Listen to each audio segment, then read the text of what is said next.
Welcome back to another episode of डर की frequency में।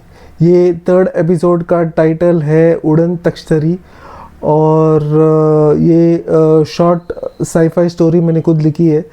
तो अगर आपको ये स्टोरी अच्छा लगा तो कमेंट ज़रूर करना, लाइक करना, शेयर करना और ये चैनल को सब्सक्राइब ज़रूर करके मुझे सपोर्ट ज़रूर करना। तो चलो शुरू करते हैं डर की फ्रीक्वेंसी। 2010 की बात है, मई का महीना। उसी महीने में मेरा बर्थडे भी आया था और मैं 15 साल का हो गया था।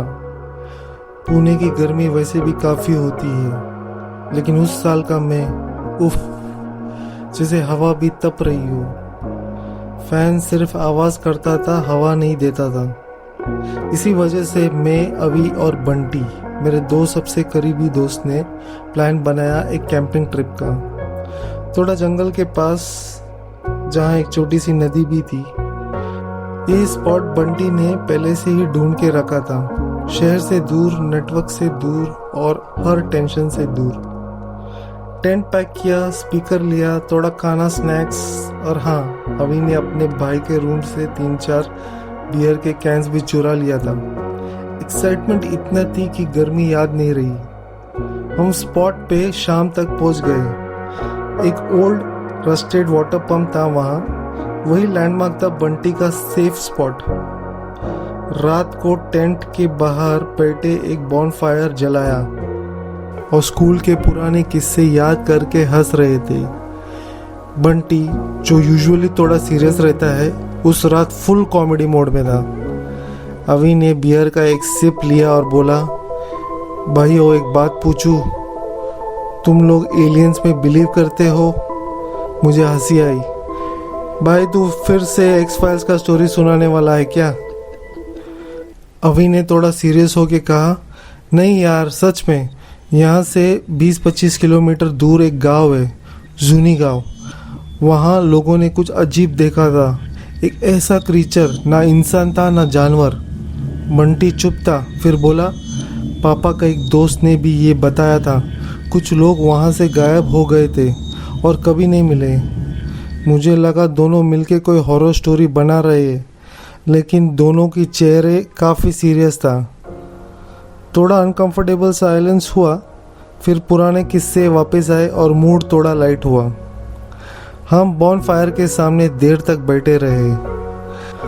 रात के लिए डिसाइड हुआ कि मैं और बंटी टेंट के अंदर सोएंगे और अभी फायर के पास। उसका कहना था टेंट के अंदर घुटन होती है और हम सब सोने चले गए। रात के बीच मेरी आंख खुली। पता नहीं टाइम क्या हुआ था, मैंने वॉच नहीं देखा। मुझे जोर की सुसु लगी थी। मैंने एक चीज़ नोटिस किया, एक सन्नाटा छाई हुई थी। ना हवा चल रही थी, ना कोई आवाज़ आ रहा था। ऐसा लग रहा था जैसे हम किसी कमरे में बंद हैं। मैंने बाजू में देखा तो बंटी पूरा हस्तबाल बेच के सोया था। फिर मुझे याद आया, अरे अभी तो बाहर सोया है, मैं क्यों इतना डर रहा हूँ। मैं टॉर्च लेके टेंट की जिप खोला और बाहर निकला। अभी अपने स्लीपिंग बैग में था। आग बुझ चुकी थी और काफ़ी अंधेरा था। मैं टॉर्च लेकर जंगल की तरफ चल पड़ा। जंगल में थोड़ा अंदर जाके मैं एक पेड़ के पास गया। अपना काम करते हुए आसमान की तरफ देख रहा था। पेड़ों के डालियों के बीच ये खुला आसमान, तारे चमक रहे थे, सब कुछ एकदम साफ था। तभी अचानक एक बड़ी सी चीज़ आसमान से गुजरी, बिना किसी आवाज़ के। सिर्फ हल्की हवा का झोंका महसूस हुआ। वो कोई प्लेन नहीं था और वो काफ़ी नीचे था और ठीक बीच में से एक रोशनी निकल रही थी जो नीचे ज़मीन तक गिर रही थी। मेरे हाथ से टॉर्च गिरते गिरते बच गया। मैं भाग के टेंट की तरफ लौटा। देखा अभी अब भी सोया था। मुझे लगा अगर मैंने ये बात बोली तो ये दोनों मुझ पे हंसेंगे। शायद मैंने ही कुछ गलत देखा हो। मैं ऊपर आसमान में एक नज़र दौड़ाया, पर आसमान साफ था। मैं टेंट के अंदर वापस चला गया और सोने की कोशिश की। आधा घंटा बीत चुके थे और मुझे नींद नहीं आ रही थी। तभी अचानक एक तेज़ लाइट टेंट पे पड़ी और मेरी बॉडी एकदम फ्रीज हो गई। ना हाथ हिला ना पैर, जैसे ज़मीन से चिपक गया हूँ। मैंने तिरछी नज़र से बंटी को देखा, वो हिल नहीं रहा था। मेरा मुंह से आवाज़ नहीं निकल रही थी और मेरी सांस तेज़ हो रही थी।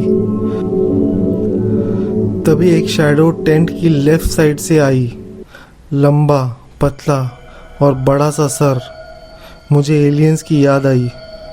वो टेंट की तरफ देख रहा था। मेरे हाथ पैर ठंडे पड़ गए।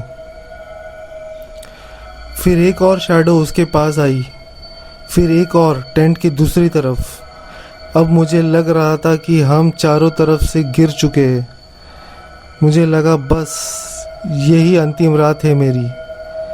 तभी एक एक करके शैडोज ऊपर हवा में उड़ गए। लाइट बंद हो गई, सब कुछ अंधेरा। फिर एक अजीब सा सन्नाटा। अब मैं हिल पा रहा था, लेकिन टेंट के बाहर जाने की हिम्मत नहीं हो रही थी। मैं इतना डर गया था कि भूल गया अभी टेंट के बाहर था। मैं आंख बंद करके लेटा रहा। पता ही नहीं चला कब नींद आ गई। सुबह आंख खुली तो देखा बंटी टेंट में नहीं था। टेंट का जिप भी खुला था। मैं बाहर निकला तो बंटी सामने खड़ा था। उसने कहा, मेरा टेंट मिलिट्री ग्रीन था ना, ये येलो कैसे हो गया? मैंने पलट के देखा, टेंट का रंग सच में उड़ गया था। तब मुझे अवी की याद आई। देखा तो उसका स्लीपिंग बैग खाली था।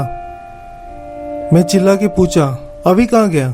बंटी बोला, पता नहीं, मैं उठा तो वो अपने जगह पे नहीं था। हम दोनों ने ढूंढा, टेंट के आसपास, नदी के पास, जंगल के एज तक गए, कहीं नहीं था। फिर हमें लगा शायद घर गया हो, लेकिन जब हम घर वापस आए तो पता चला अभी घर भी नहीं पहुंचा। एक सर्च टीम चली गई जंगल में पुलिस के साथ, पर अभी नहीं मिला। मैंने किसी को कुछ नहीं बोला, बंटी को भी नहीं। वैसे भी मेरे बात में कौन यकीन करता। एक हफ्ता बीत चुका था, पर अभी नहीं मिला। बंटी कह रहा था 3 दिन बाद कुछ लोग आए और उसका टेंट लेकर चले गए। उस दिन के बाद अभी कभी नहीं मिला। पुलिस ने मिसिंग रिपोर्ट फाइल की, लेकिन केस ठंडा पड़ गया। मैं और बंटी फिर कभी उस जंगल में नहीं गए। वो कैंप साइट अब भी वैसे ही है। रस्टेड वाटर पंप, एक ओल्ड फायर पिट और कुछ डरावनी यादें।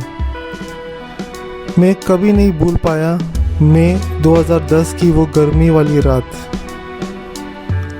आज भी सोचता हूँ अभी के साथ क्या हुआ होगा।